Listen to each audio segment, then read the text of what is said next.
If God knows the future, does that mean that your life is already predetermined for you? SpiritLife!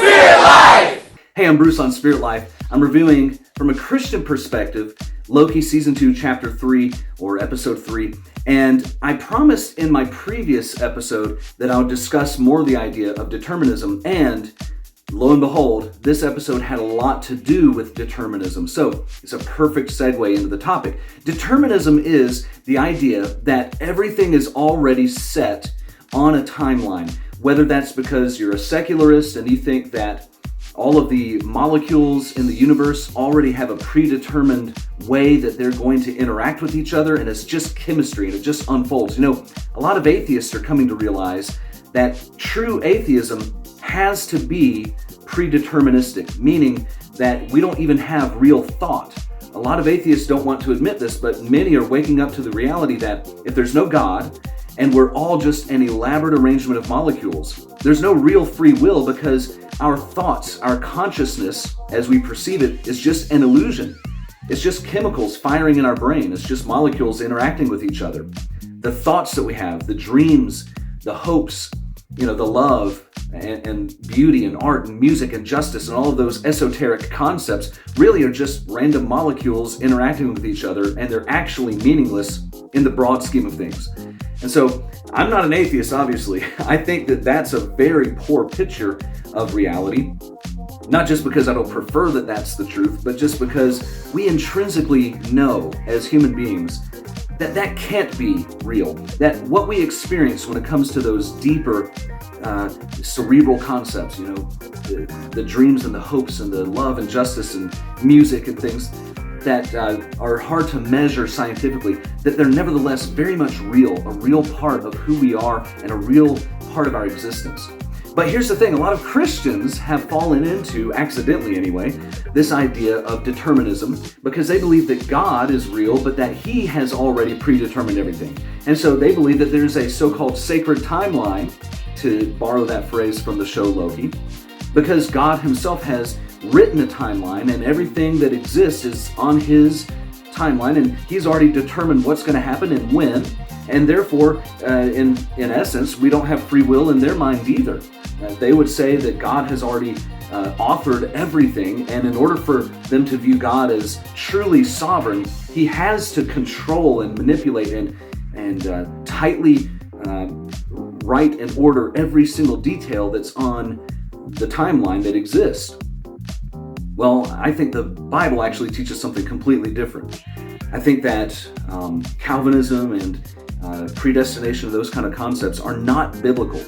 Now, people have twisted Scripture to try to make a case for them, but the overarching idea of all of Scripture is that, yes, God knows everything, but God does not determine all of our choices for us. We genuinely have an authentic free will to make moral decisions and to choose actions and to live a life that has real meaning and real consequence. Whether we choose path A or path B, whether we make choice A or choice B, we actually have agency. The Bible teaches that God desires none to perish, and He calls each person to love Him, but He gives us the ability to reject Him. Because you see, real love requires not just that someone does love, but someone has the option not to love. You look at any marriage, it's not really love if someone's a slave or someone's a robot or they're forced, they're just a puppet, to go through the motions and pretend to love. It has to be an authentic decision of the individual who's showing love. And that's the way God is. God is love. He doesn't force anybody to do anything. He gives them the options. Now, God is a really wise author, and He can shape a world where He understands what type of interactions are going to produce what type of results, what kind of input is going to create what kind of output. God is so wise that He can understand what the consequences of our decisions might be. He can understand and predict what someone may choose.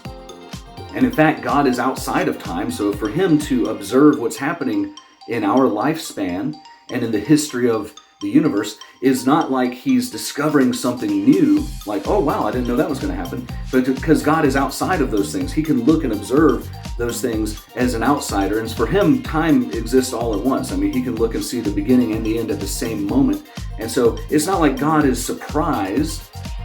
God knows the future. The Bible is clear that he understands and knows all things, and that would include the future. But again, he's always designed humanity with the ability to choose for ourselves. Even though he knows what choice we might make, we're the ones making the choice for our own selves. This gets complicated because you might say, well, if God knows what's going to happen, then that's already set in stone. It's already determined, because for him to know something means it's a foregone conclusion. The difference is between that predeterministic determinism, predestination mindset versus what's real, what the Bible teaches, is that because we don't know the future, and because we don't see everything all at once, for us the decision is legitimate. And when it comes time for us to make a moral choice especially, but it could be any choice, whether to wear this shirt or that shirt, or eat McDonald's or Taco Bell, whatever decision, however meaningless or epic that decision might be, like whom to marry or what career to choose, are done from a place where we actually are allowed to make either choice. That's the big difference. Someone may say, well, you're not allowed to make a choice if God can look and see that it's already been made, but it was made by us. The distinction that's important is that we actually have a real choice to do or to be, and to sin or to love the Lord, to obey or to disobey him. And those things are not set in stone. God doesn't look ahead of time and say, this person is damned to hell and this person is destined for heaven no matter what. And then no matter what we choose along the way is irrelevant because God's already made a decision. He's already written it in stone.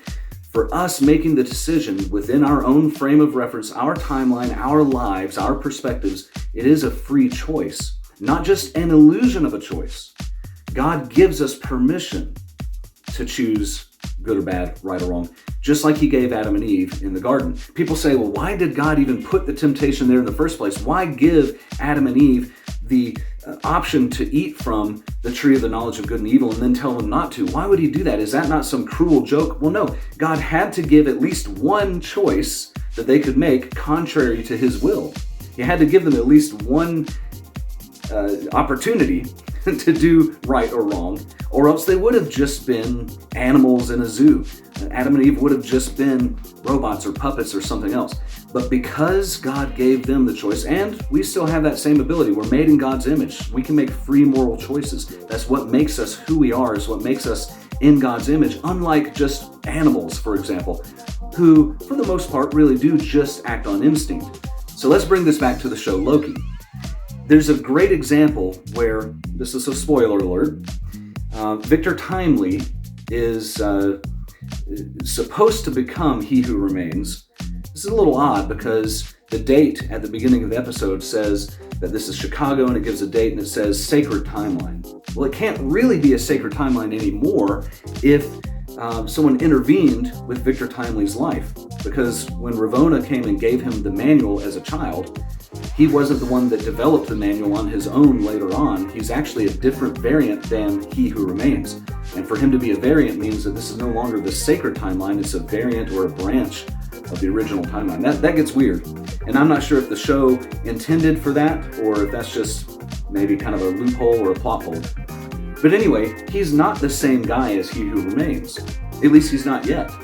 And Sylvie recognizes that. She's about to kill him because she thinks that's the moral thing to do. She thinks that is the right thing, not just because she's looking for revenge at this point, but because she thinks that this man is a threat to all of humanity, all timelines involved, and so she has to take that step to end his life, to preserve the lives of millions of others.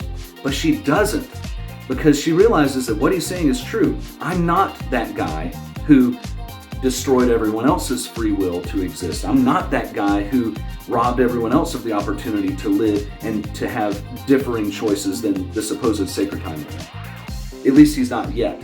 And if it were true that he would really become that guy, then maybe at that point you can punish him or stop him. As of now, I don't think he is that character. I think he's actually a different character from this point forward, because it seems to be that he's not in on whatever plot Miss Minutes had going on. It seems to be that Ravonna is not in on that plot with him, and maybe he'll join up with Loki and Mobius. I don't know. But it's an interesting concept because at this point we're seeing that what was written in stone, even if you want to consider it from the writers of this plot, the writers of the show had written a storyline in season 1, this is a different guy than that person because he made a different choice. Now, he was offered the opportunity to make that choice based on Ravona's intervention with the manual. But anyway, that gets off into a whole nother topic. I feel like at this point, I've already gotten so complex when talking about the Lord and free will, and it's a whole can of worms topic. There's probably some Calvinists that are really upset at this type of talk because they really believe in predeterminism. They think that God's not sovereign if he allows for choice. He has to have locked in all of our choices ahead of time. I believe that God is more sovereign, if there is such a thing, by allowing people to have free will, to do a real genuine choice of their own, not coerced, not pre-programmed, not a puppet or a robot, and not just following whatever timeline God already predetermined. But I think God's more sovereign to allow us the free will that we do have, and yet still arrive at the main conclusions that he wants to have happen. And God is sovereign in the sense that he knows what he's going to do, and he knows how he's going to intervene and when and how and in what manner, and he knows what the conclusion of everything is going to be. There's been a lot of talk about the end times lately, and for good reason, because things are kind of stirring up, and I believe we are getting closer to the end times. God knows what the end of the story is going to be. He knows how he's going to return, how he's going to set all things right. But in between, there's freedom. There's flexibility for us to partner with him and to do the things he desires, or to shrink back in fear, or to get lazy and think we're all just going to get out of here on some epic vacation and leave a pile of clothes, or, to sin and actively work against his kingdom and to do things that the enemy would desire. We have a choice to follow him and be obedient to the Lord, or to follow Satan. What choice are you going to make? Do you feel like your life has already been determined for you? You can't escape what's already been set in stone? Or do you believe, like I'm saying, that you have the ability to transform your life, to go a different direction, to jump out of that addiction or that stronghold that's held you back, to stop the bad behavior and to start pursuing the Lord as you ought to? I believe that God's calling you. Maybe this silly little talk today about a Marvel show was just what you needed to hear to remind you God is giving you the freedom to make a good choice, not just to be stuck making bad choices. And if that's all that you come away with, then maybe that was worth our little discussion today. But I'm eager to hear your thoughts too, as always. Leave them in the comments section below. I'd love to hear your thoughts on the episode, your thoughts on Calvinism and predeterminism and all of that.